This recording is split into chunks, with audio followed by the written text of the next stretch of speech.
بسم الله الرحمن الرحيم. السلام عليكم ورحمة الله وبركاته.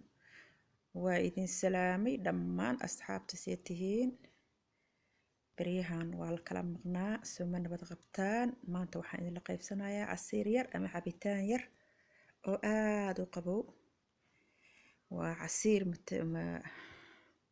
مثلج ama casiir مبرد waaye marka waa casiir qabow. casiirkaas waxa waaye waa casiiraadka oo talaajada ku jira fareesada oo jaaska waxa waa avocado waaye kana waxa waaye jawaafa iyo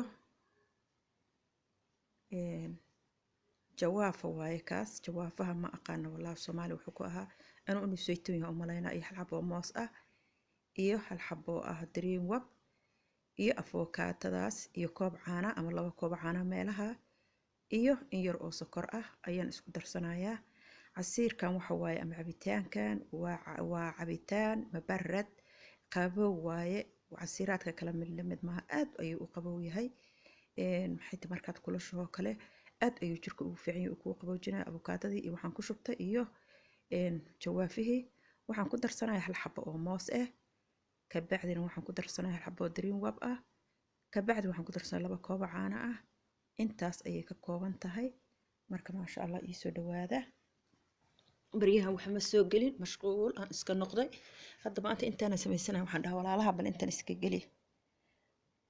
bariyahan waxba ma soo gelin raali ahaada. insha Allah waa bilaabi doona shaqadayda. hal koob caano ayaan ku shubtay. dream wabta ayaan ku darsanayaa insha Allah.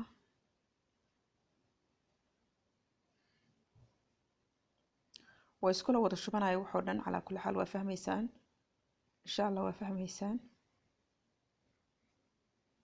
labada koob caanaha iyo sokortii wixii dhahal mar isku shiidaya wax sahlan oo wax waaye hadana ma sha Allah qabow oo qalbiga u roon jirka qaboojinaya markaad kulusho kale jirka aad kuugu qaboojinaya. casiirkan oo mubaradka ah ama fareeska marka hal xabo moos bisaan ku darsado wax oo macnaha jadiid ah ama cusub ama fresh ah kuwa kale waa kuwa fresh ah. marka ma sha Allah soo dhawaada aad ayuu macaan badan yahay runtii